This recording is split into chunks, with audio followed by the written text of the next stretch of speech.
Good morning my beautiful Angeles.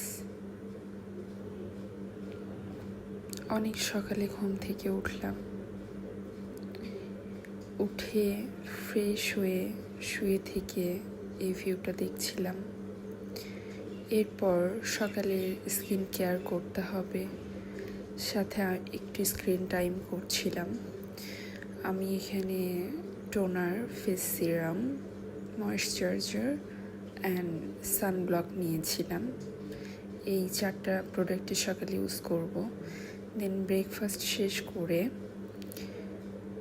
11টার দিকে রান্নার কাজে চলে যেতে হলো। মা রান্না করছিল, আমি ভিডিও ফুটেজ নিচ্ছিলাম।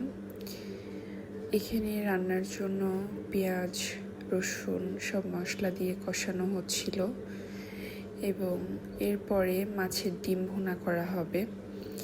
মাছের ডিমগুলো দিয়ে দেওয়ার পরে এইটাকে কিছুক্ষণ রান্না করে নিয়ে এরপর এটা ভেঙে ভেঙে দেব। এটা একদম গুঁড়া গুঁড়া হয়ে যাবে। লাঞ্চ শেষ করে দুপুরের পরে বিকেল 5টার সময় বাসায় ভুট্টা ছিল, সেটা দিয়ে পপকর্ন বানিয়ে নিলাম। আর এদিকে আমি ফ্রিজ থেকে কোকাকোলাটা বের করে কিছুটা কোক নিয়ে নিলাম।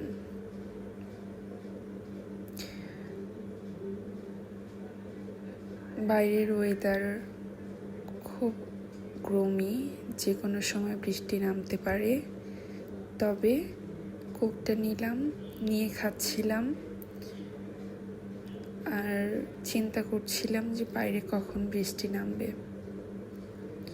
একটু গরম ছিল, যদিও বাতাস হচ্ছে, তারপরেও একটু গরম আছে।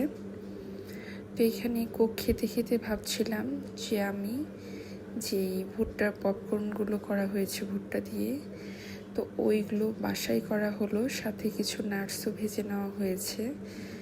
তো বাইরে না গিয়ে আজকে বাসায় বাদামগুলো মাখিয়ে নিব। এরপর মনে হলো যে আমি আগে কোকটা শেষ করে নিই, তারপর ফাইনালি এই যে বাদাম আর পপকর্নগুলো এখানে ছিল, সেগুলো একসাথে একটা ফুটেজ নিলাম। এরপর এগুলো রেকর্ড করার শেষে আমি চলে গেলাম বেলকনিতে। এখানে নতুন গাছ হয়েছে, মা লাগিয়েছিল, সেই গাছগুলোর কিছুটা এখানে আছে। বাতাস হচ্ছে অনেক। এখানে করলা গাছ আর পুঁইশাক গাছ লাগানো হয়েছে, সেগুলোই ধীরে ধীরে গ্রো করছে। কিছুক্ষণের মধ্যেই বৃষ্টি নেমে গেল। কিছুক্ষণ আগে যে বললাম বৃষ্টি নামবে, সারাটা দিনই মেঘলা ওয়েদার ছিল। বাইরে বৃষ্টি হচ্ছে, আমি রুমের ভেতর থেকে এই রেইন ড্রপগুলো দেখছিলাম। মনে হচ্ছে শিশির বিন্দুতে যেভাবে ঘাসের উপরে শিশির বিন্দুগুলো পড়ে, ঠিক সেভাবে একদম স্বচ্ছ কাচের মতো পানিগুলো পড়ছে। অনেকক্ষণ পরে মনে হলো যে ছোটবেলায় বৃষ্টিতে ভিজতাম, সেভাবে বৃষ্টিতে ভিজি। ছাদে যাই, একটু বৃষ্টিতে ভিজি, কিন্তু তখন অলরেডি সন্ধ্যা হয়ে গেছে, তাই আর বৃষ্টিতে ভেজা হলো না।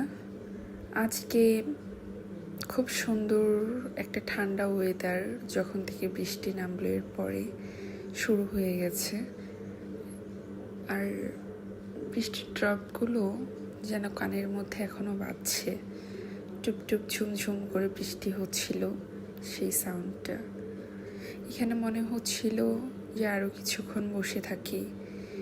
এই প্রকৃতির সাথে বসে থাকতেও একটা আলাদা রকম শান্তি আছে। যাই হোক, এরপর এখান থেকে উঠে গেলাম। উঠে গিয়ে কিছু কাজ করলাম, যদিও রেকর্ডিংটা রেখে গেছিলাম। সেই কাজ সেরে আমি বাদামগুলো মাখিয়ে নিলাম। যদিও বৃষ্টির দিন মুড়ি মাখা, খিচুড়ি, গরুর মাংস ভুনা এসব খেতে ইচ্ছা করে, বাট আজকে একটু ব্যতিক্রম, বাদাম মাখা খাওয়ার ক্রেভিংস হচ্ছিল। যাই হোক, আজকে এই পর্যন্ত, বাই বাই।